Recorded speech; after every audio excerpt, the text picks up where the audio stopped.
돈을 대하는 마음가짐. 유대인은 아주 어릴 때부터 경제관념에 대한 교육을 받습니다. 실제로 돈을 써보고 읽어보고 벌어보는 경험을 통해 체득되는 마음가짐이 있기 때문입니다. 이 마음가짐과 돈에 대한 가치관 형성을 위해 전해져 내려온 가르침에는 여러 가지 유형이 있습니다.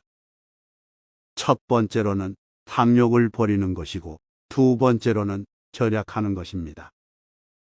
이때 절약은 무턱대고 쓰지 않는 것이 아니라 적재적소에 돈을 쓰는 것을 지혜라고 가르칩니다.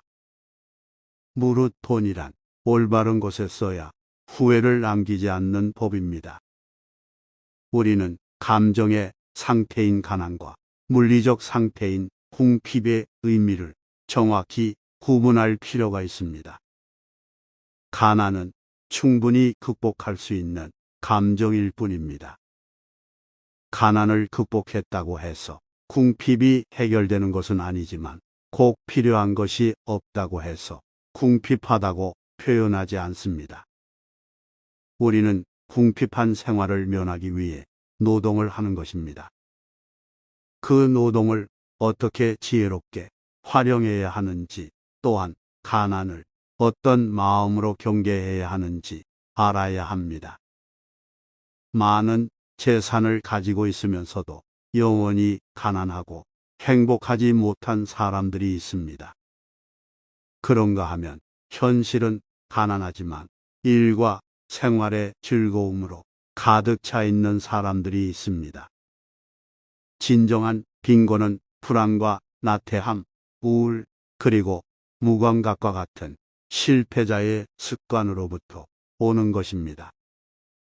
재산보다 중요하고 육체적인 건강보다 중요한 것은 정신입니다. 모든 풍요를 가져온 것과 병을 극복하려는 의지도 재정적으로 곤란한 시기를 이겨내는 것도 정신을 통해서입니다. 탐욕과 절제에 대해. 탐욕은 영혼을 썩게 만듭니다. 그에 반해 정도를 넘지 않도록 알맞게 조절하거나 제어하는 것이 절제입니다. 우리 삶에 있어서 브레이크 장치와도 같은 절제가 사라지면 인간은 탐욕을 주체하지 못해 파멸에 이르고 말 것입니다. 인간이 절제해야 하는 이유는 오로지 목표가 있기 때문입니다. 우리의 최종적인 목표는 행복한 삶이지 오로지 돈을 버는 것만이 목표가 아닙니다. 불필요한 곳에 에너지가 낭비되는 것을 막고 한 곳에 집중함으로써 목표를 이루어갈 수 있게 하는 것이 바로 절제입니다. 우리는 부에 대한 욕망을 버려야만 진정한 가치를 지닌 부를 이루게 됩니다. 행복에 대해. 행복이란 스스로 만족하는 것에 있습니다.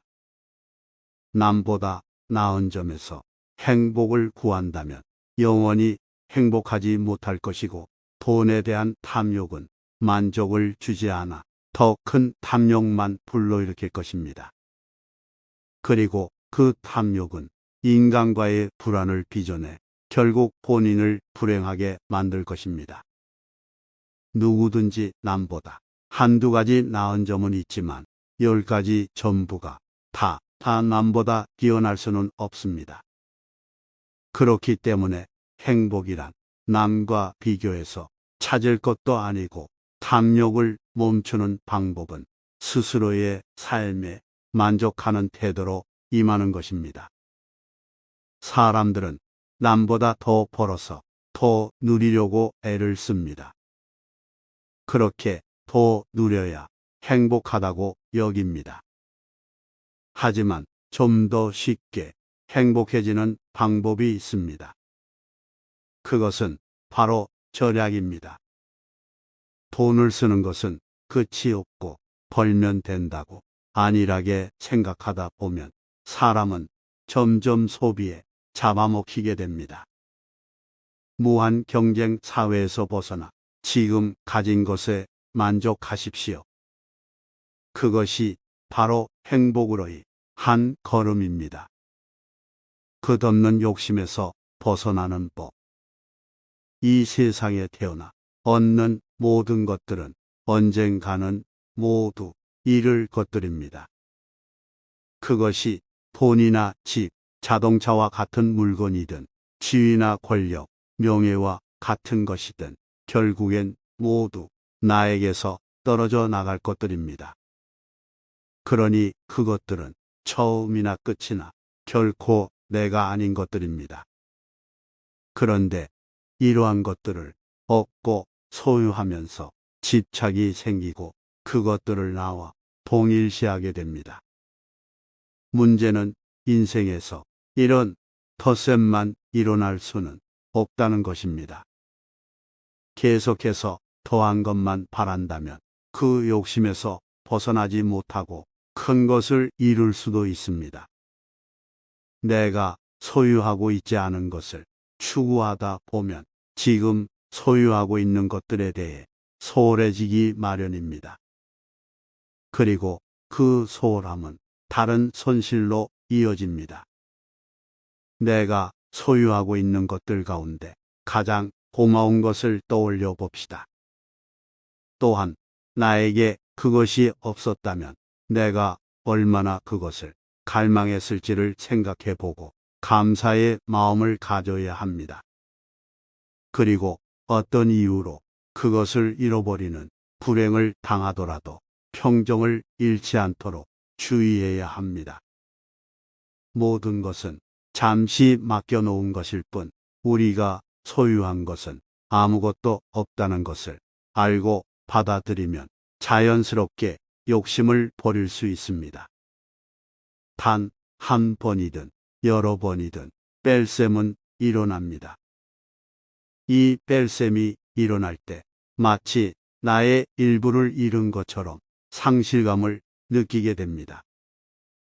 하지만 어떤 뺄셈이 일어나도 원래의 나는 변함이 없습니다. 오히려 이런 뺄셈의 끝에서 진정한 나를 만나면 어디서 만족을 얻을 수 있는지 알 수 있습니다.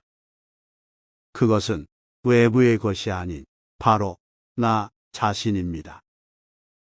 모든 것을 잃어도 정신을 잃지 말아야 합니다. 잃고 난 다음에 진정한 만족을 찾을 수도 있는 것입니다. 베푸는 연습. 무릇 사람은 아무 대가 없이 남에게 함부로 무언가를 베풀어 주지 않습니다. 그것이 마음의 위안이든 다른 방식으로의 이득을 취하는 것이든 자기가 손해를 보면서 무언가를 베푸는 사람은 없습니다. 그것을 일찍 알아채고 공짜를 멀리하는 사람이야말로 지혜로운 사람이 됩니다. 우리는 꼭 무언가로 대가를 지불하게 됩니다. 그것을 명심해야 누군가의 속임수에 걸려들지 않을 것입니다. 세상에 공짜는 없습니다. 하지만 우리는 이웃에게 공짜로 베푸는 연습을 해야 합니다. 그것이 자선입니다. 자선은 자신의 것을 나누어주고 다른 사람을 도와주는 것입니다. 왜냐하면 내가 얻은 재산 또한 온전히 나의 노력만으로 얻은 것이 아니기 때문입니다. 즉, 재물이 있지만 자기를 위해서만 쓰지 않고 다른 사람을 위해 사용하는 사람이 참된 현자입니다. 남을 위해 기꺼이 가난해지는 사람은 탐욕스러운 사람이 되지 않고 빚을 지지도 않습니다. 공짜로 받는 것은 빚을 늘리는 행위입니다.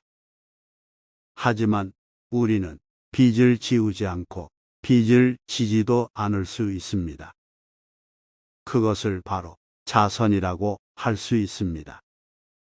자선이란 없는 자에게 대가 없이 주는 것을 의미합니다. 일의 성으로 이루어지고 일시적으로 자기 만족을 실현하는 것은 자선이 아닙니다.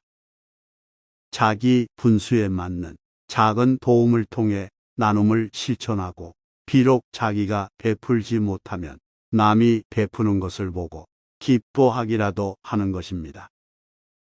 자선은 주는 자와 받는 자를 모두 축복하는 행위이므로 2배로 축복받을 것이며 미덕 중에 최고의 미덕입니다.